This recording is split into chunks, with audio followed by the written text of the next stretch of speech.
Aprendendo com os anjos a semear esperança na experiência de Abraão. Texto de Gênesis capítulo 18 e o capítulo 19.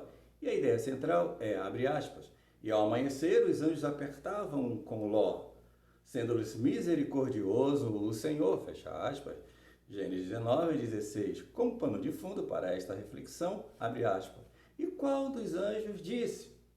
Não são, porventura, todos eles espíritos ministradores enviados para servir a favor daqueles que hão de herdar a salvação?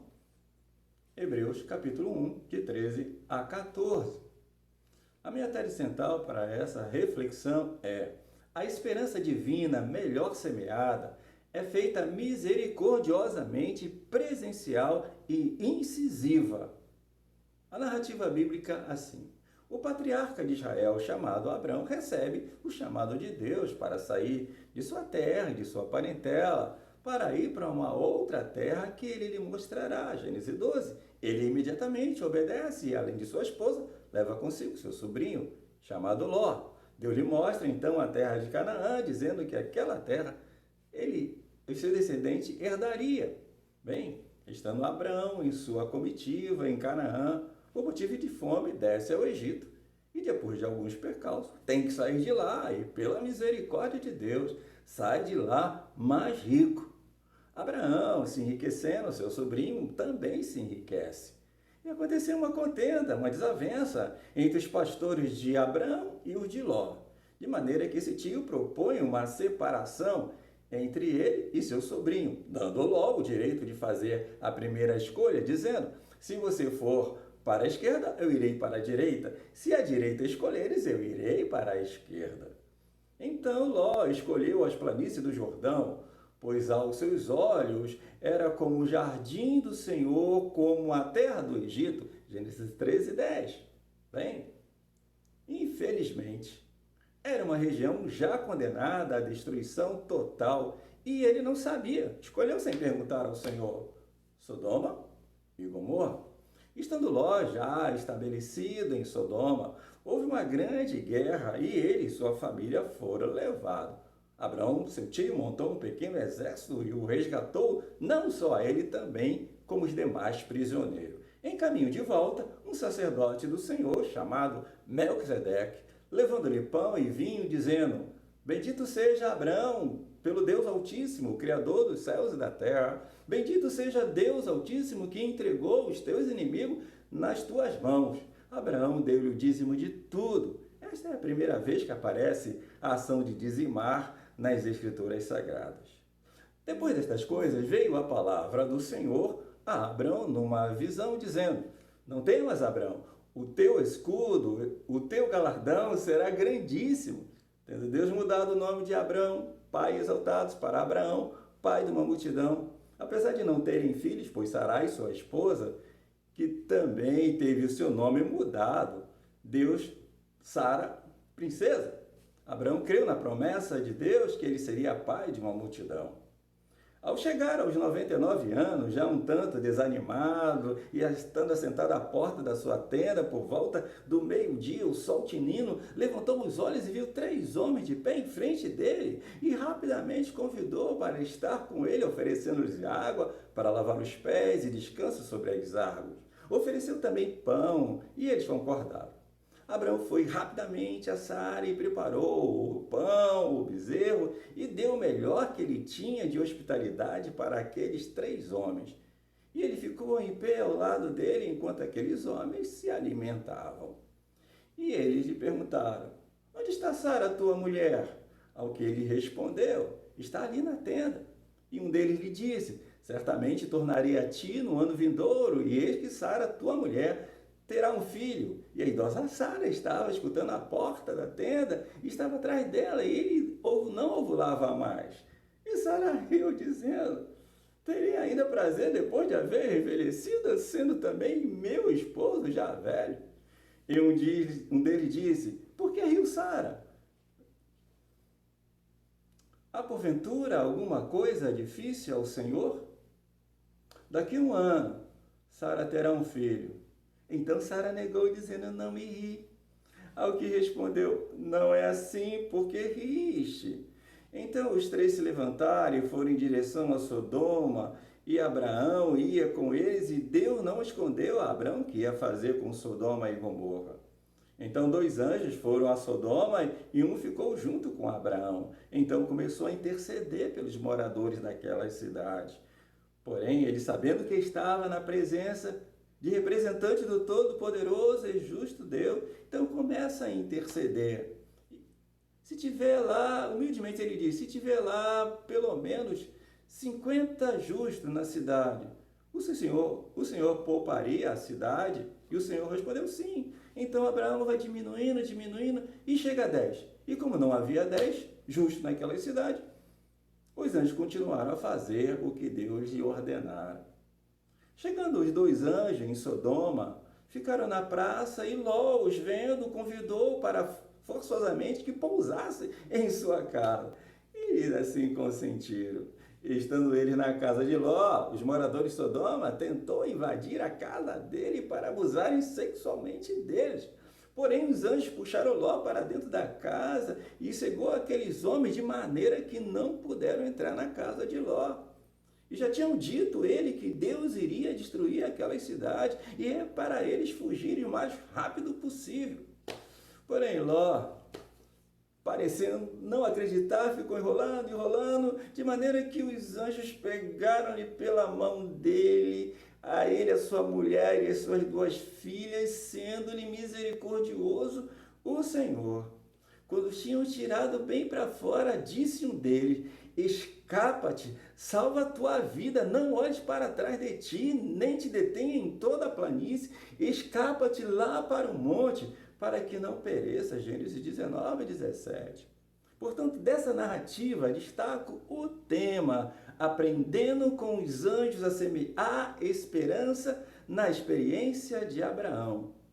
A primeira lição que essa narrativa nos traz é que os anjos nos ensinam que para levar esperança é necessário identificar-se com o desalentado. Gênesis 18, de 1 a 8. Depois apareceu o Senhor nos carvalhais de Manrê, estando ele assentado à porta da tenda, no calor do meio-dia, e seus olhos, levantou os olhos e viu 3 homens em pé junto a ele, e vendo-os correu da porta da tenda ao seu encontro, e inclinou-se em terra e disse, meu Senhor, se agora tenho achado graça aos teus olhos, rogo-te que não passe de teu servo, que se traga um pouco de água, e lavai os vossos pés, e recostai-vos debaixo desta árvore, e trarei um bocado de pão, para que esforceis o vosso coração, depois passareis adiante, porquanto isso chegaste ao vosso servo. E assim disseram, faze como disseste. Deus houvera prometido a Abraão, que tal como o número das estrelas do céu, ele não poderia contar, seria a quantidade de descendente dele, porém ele já tinha 99 anos e sua esposa 80, além de ser estéril, porém havia crido na promessa de Deus. Entretanto, o tempo estava passando e ele estava lá, cabisbaixo, sentado à porta da tenda. Identificar-se com é fazer-se igual, tornar-se semelhante, igualar-se. Segundo Hebreus, capítulo 1, versículo 7, anjos são seres imateriais e espirituais. E quanto aos anjos, diz, faz dos seus espíritos ministros, labareda de fogo. Portanto, não precisam de elementos, nem alimentos materiais para sobreviverem. Entretanto, para se identificar com a mensagem de Abraão, ele se aproximar mais ainda e não assustá-lo, para renovar a esperança dele, eles se identificam. Esse princípio de identificação com o desalentado foi ensinado tanto por Cristo como pelo apóstolo Paulo. Jesus, ao comissionário em 70, disse, abre aspas, e em qualquer cidade que entrardes e vos receberem, comei de tudo que vos for oferecido. Lucas 10, 8. E Paulo também declara, firme como fraco para os fracos, para ganhar os fracos, firme de tudo para todos, para por todos os meios chegar a salvar alguns. 1 Coríntios 9, 2. E ninguém melhor do que o próprio Cristo, que nos deu exemplo da identificação conosco, quando tornou-se em forma de homem, de carne e osso, para nos trazer a mensagem de esperança e salvação. Mas esvaziou-se a si mesmo, tomando a forma de servo, semelhante aos homens. Filipenses 2:7. Creio que a melhor forma de identificação que um semeador tem para identificar-se com um desalentado é declarar a este os seus desalentos vencidos pela fé em Cristo, tal como esses anjos, e levar-lhes a palavra de Deus. A segunda lição que essa narrativa nos traz é que os anjos nos ensinam que para levar esperança é necessário ter firmeza na verdade. Gênesis 18, 10, 14 a 15. E diz: certamente tornarei a ti por este tempo da vida, e eis que Sara, tua mulher, terá um filho. E Sara escutava na porta que estava atrás dele. Haveria alguma coisa difícil ao Senhor? Ao tempo determinado, tornarei a ti por este tempo da vida. Sara terá um filho. Sara negou, dizendo: não me ri, porquanto temeu. E disse: não diga isto, porque te riste. Primeiro, firmeza teológica. Disse o anjo: haveria alguma coisa difícil para Deus? Os anjos podiam, com toda convicção e certeza, fazer essa declaração, porque eles vivem ao lado de Deus e testemunham dos atos de Deus de perto. Da mesma forma, o semeador de esperança precisa viver em comunhão com Deus e estar onde Deus está atuando, e desta forma mais incisiva, necessariamente firme, revigorar a esperança do desalentado, porque ele não declarará do que ouviu falar, mas sim testemunhar dos atos de Deus, firmeza na palavra falada. E Sara negou, dizendo: não me ri, porquanto temeu. Ele disse: não diga isso, porque te riste. O anjo não fica desajeitado porque aquela senhora de 80 anos nega a ação dela mesma. Ele está a serviço de Deus, portanto, o mensageiro de Deus não pode titubear diante de qualquer pessoa, precisa ser firme e se firmar na verdade. Ele não pede desculpa para corrigir um erro, pelo contrário, é incisivo. Da mesma forma, o semeador da esperança precisa ser vigoroso em sua palavra da verdadeira esperança. Essa era a forma de Cristo, abre aspas. E aconteceu que, concluindo Jesus seu discurso, a multidão se admirou da sua doutrina, porquanto os ensinava como tendo autoridade e não como os escribas. Mateus 7, de 28 a 29. Conta-se que um certo evangelista estava pregando o evangelho em uma praça, e ele era tão vigoroso e firme em sua mensagem que muitos pararam para ouvi-lo, e alguém observou um tanto distante, um certo filósofo ateu que assistia à pregação atentamente, ao que o outro conhecido lhe perguntou: você acredita no que o pregador está falando? Ao que o filósofo respondeu: eu não, mas aquele pregador acredita no que está falando. Semeador, é tempo de semear com firmeza teológica e firmeza na palavra falada. A terceira lição que essa narrativa nos traz é que os anjos nos ensinam que para levar a esperança é necessário se deixar ser companheiro. Gênesis 18, 16 a 22. Abre aspas. E levantaram-se aqueles homens dali e olharam para o lado de Sodoma, e Abraão ia com eles, acompanhando-os. Fecha aspas. Abre aspas. Então viraram aqueles homens o rosto dali e foram-se para Sodoma. Mas Abraão ficou ainda em pé diante da face do Senhor. Fecha aspas. Os anjos poderiam ir voando, entretanto foram caminhando. Para mim, isso indica que eles se deixaram ser acompanhados por Abraão. Ele precisava conversar. Imediatamente esse momento me transporta para o caminho de Emaús. Dois homens, cabisbaixos, desiludidos, e o Cristo ressuscitado começa a caminhar com eles para reacender a chama dos corações deles. Vivemos um tempo de distanciamento não apenas pela pandemia, mas pelo medo do outro, do que o outro pode tirar de mim, agora acrescenta o que o outro pode trazer de ruim para mim. E com isso, mais e mais distantes ficamos um dos outros e os desalentados mais desalentados ficam. Como faremos o nosso papel de semeadores de esperança viva se não nos expusermos aos desalentados, nos aproximando e ouvindo atentamente, solidariamente? Às vezes é bom deixar o carro na garagem, caminhar no meio do povo, com o povo.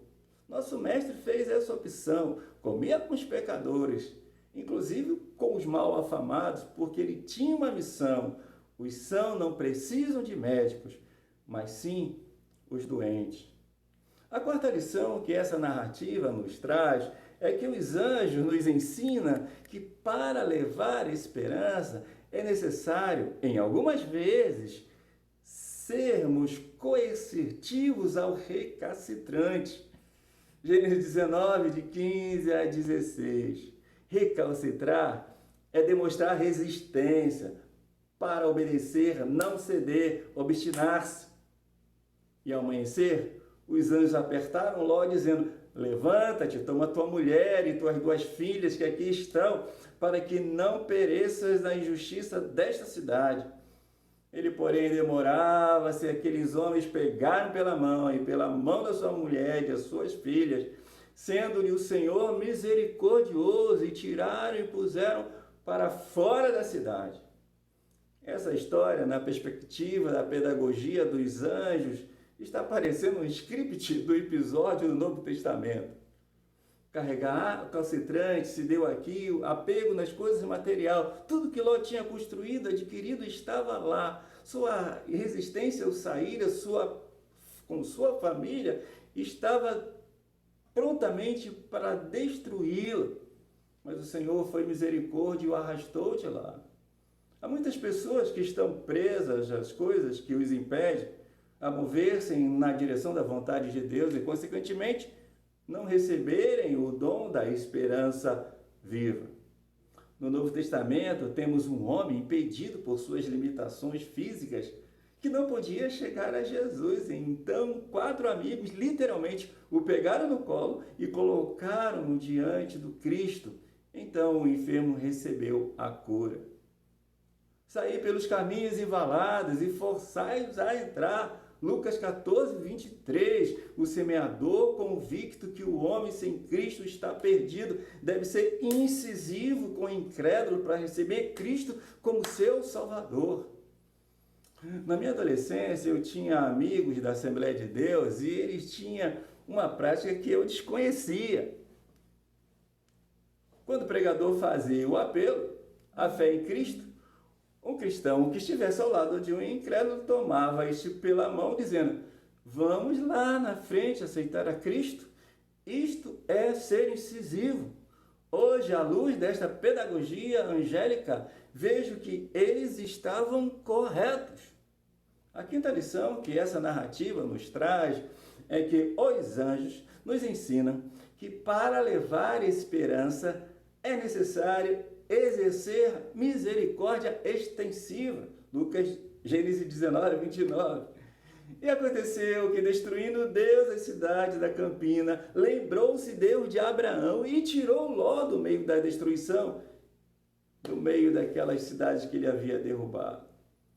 Esta história parece mais propícia para ser a história de Ló do que para Abraão. No entanto, não devemos esquecer que Ló é que entrou na história de Abraão. A ordem de Deus foi que Abraão deveria sair da sua terra e da sua parentela.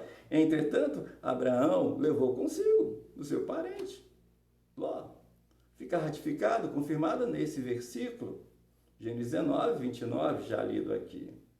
Em outras palavras, certo é que Ló tinha bom comportamento diante do Senhor.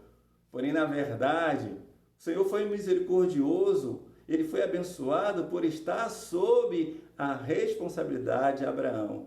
Lembrou-se de Abraão e tirou Ló da destruição. Em última análise, Ló foi alcançado em misericórdia através de Abraão. E como tem destacado aqui, a pedagogia dos anjos nos remete para o Novo Testamento, como disse o apóstolo Paulo ao carcereiro: crê no Senhor Jesus Cristo e serás salvo, tu e a tua casa. Atos 16, 31. Misericórdia estendida é largamente apresentada assim no Novo Testamento. Abre aspas. Torna-te para a tua casa e conta quão grandes coisas Deus te fez. Lucas 8, 39. Abre aspas. Porque o marido descrente é santificado pela mulher, e a mulher descrente é santificada pelo marido. De outra sorte, os vossos filhos seriam imundos, mas agora são santos. 1 Coríntios, capítulo 7, versículo 14. Em outras palavras, não é apenas levar a mensagem de esperança ao desalentado, mas também a toda a família do desalentado. Concluindo, a pedagogia dos anjos, na experiência de Abraão, nos ensina que para semearmos esperança aos desalentados e perdidos, precisamos, primeiro, nos identificarmos com eles. Segundo, exercermos o companheirismo acessível. Terceiro, sermos firmes na verdade teológica e na palavra falada. Quarto, na iminente fatalidade, conduzirmos coercitivamente o perdido a Cristo. Quinto, exercermos misericórdia extensiva. É tempo de semearmos a esperança viva de modo não politicamente correto, mas sim angélica e presencialmente incisivo. Semeie já a esperança viva. Semeie Cristo já. Que Deus nos abençoe e nos fortaleça nessa missão de sermos semeadores de esperança, da esperança viva, no nome de Jesus.